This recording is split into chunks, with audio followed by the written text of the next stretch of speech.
warahmatullahi wabarakatuh. Perkenalkan nama saya Maryam Muhaimin dengan NPM 10070318072.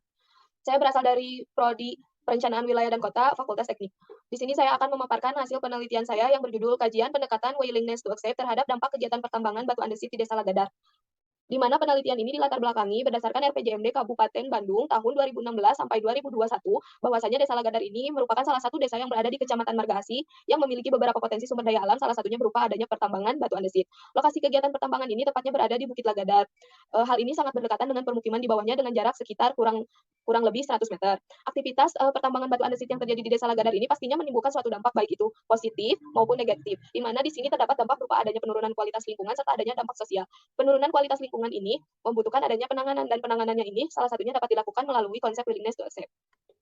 Rumusan masalah dari penelitian ini yaitu belum diketahuinya dampak dari adanya kegiatan pertambangan batu andesit, belum diketahui kesediaan masyarakat dalam menerima kompensasi terhadap dampak yang ditimbulkan, belum diketahui besaran willingness to accept, dan belum diketahui faktor yang mempengaruhi besaran willingness to accept tersebut.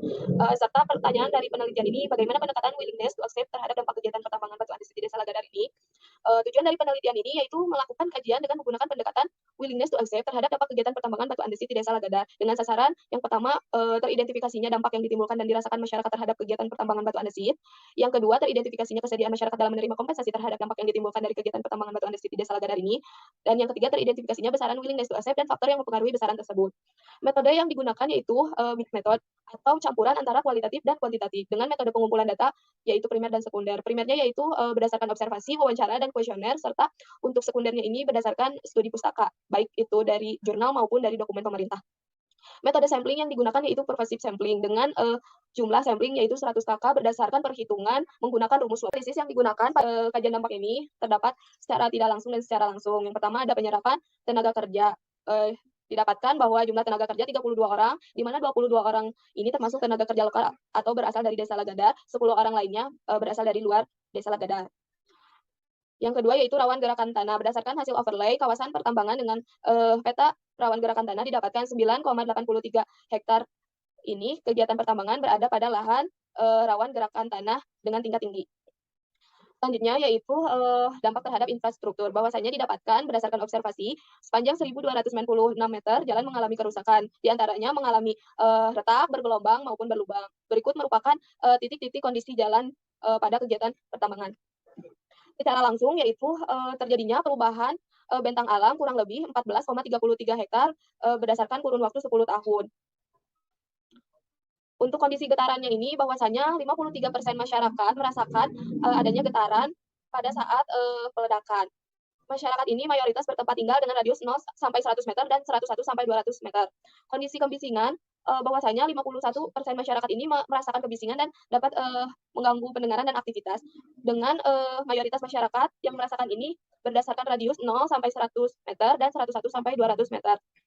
Untuk kondisi udaranya ini didapatkan bahwa sebesar 18% masyarakat merasakan bahwa udara berdebu dan gersang pada saat kemarau. 49% diantaranya merasakan bahwasanya udara ini berdebu dan 33% lainnya tidak merasakan bahwasanya udara ini berdebu atau gersang. Untuk kesediaan masyarakat menerima kompensasi terhadap dampak kegiatan ini, 59% masyarakat bersedia untuk menerima kompensasi dan 41% lainnya tidak bersedia. 41% lainnya ini tidak bersedia memiliki beberapa alasan bahwasanya kerusakan lingkungan tidak dapat digantikan dengan nominal, dampak yang dirasakan berjangka panjang dan kenyamanan lingkungan ini lebih penting. Untuk estimasi besaran WTA-nya ini, yang pertama, pembuatan pasar hipotik, di mana untuk pembuatan pasar hipotik ini memberikan informasi kepada responden bahwa perusahaan pertambangan ini diasumsikan akan memberlakukan pemberian dana kompensasi pada masyarakat yang terkena dampak negatif sebagai upaya untuk mengurangi kerugian masyarakat sekitar. Yang kedua yaitu mendapatkan penawaran dari besarnya WTA. Penawaran dari besarnya WTA ini didapatkan berdasarkan kuesioner yang diajukan pada sampel responden melalui metode open-ended question, yaitu menentukan nilai rata-rata WTA, di mana didapatkan untuk radius 0 sampai 100 ini Rp455.200 per bulan per kakak. Untuk radius 101 sampai 200 meter ini didapatkan Rp361.100 per bulan per kakak.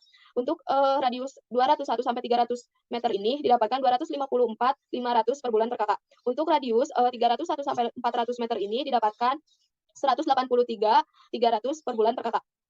Untuk radius 401 sampai 500 meter didapatkan Rp150.000 untuk menentukan estimasi nilai total WTA. Didapatkan bahwa pada jarak 0 sampai 100 meter ini didapatkan Rp3.351.839.800. Pada jarak 101 sampai 200 meter didapatkan Rp2.658.867.700. Pada jarak 201 sampai 300 meter didapatkan Rp1.874.274.200. Pada jarak 301 sampai 400 meter didapatkan Rp1.349.888.200, dan jarak 401 sampai 500 meter didapatkan Rp1.104.450.000. Untuk evaluasi penggunaan CPM ini didapatkan nilai R-square sebesar 76,7%, sehingga dapat disimpulkan bahwa penggunaan pendekatan CPM ini masih dapat diyakini keberhasilan dan keandalannya atau reliability. Berganda, faktor yang mempengaruhi besaran WTA ini terdapat pada faktor variabel jumlah tanggungan dan jarak tempat tinggal. Hal ini didapatkan bahwasanya nilai signifikan variabel tersebut kurang dari 0. Kesimpulan pada penelitian ini yang pertama yaitu penyerapan tenaga kerja sebesar 69% dari 32 pekerja, 9,83 hektar kegiatan pertambangan berada pada lahan tingkat rawan gerakan tanah tinggi yang beresiko terjadinya erosi, kerusakan jalan sepanjang 1.296 meter untuk akses menuju kegiatan tambang, perubahan bentang alam kurang lebih 14,33 hektar dalam kurun waktu 10 tahun, 53% masyarakat merasakan getaran dari peledakan, 51% masyarakat merasakan kebisikan dengan mengganggu pendengaran dan aktivitas, serta 18% merasakan telah terjadinya polusi udara berupa debu dan gersang, dan 49% hanya merasakan udara berdebu.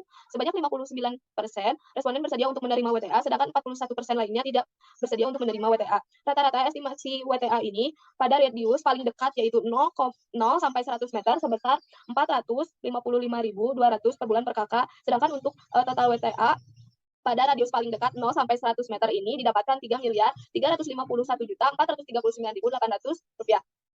Besaran nilai WTA yang didapatkan ini dipengaruhi oleh faktor jumlah tanggungan keluarga secara positif dan dipengaruhi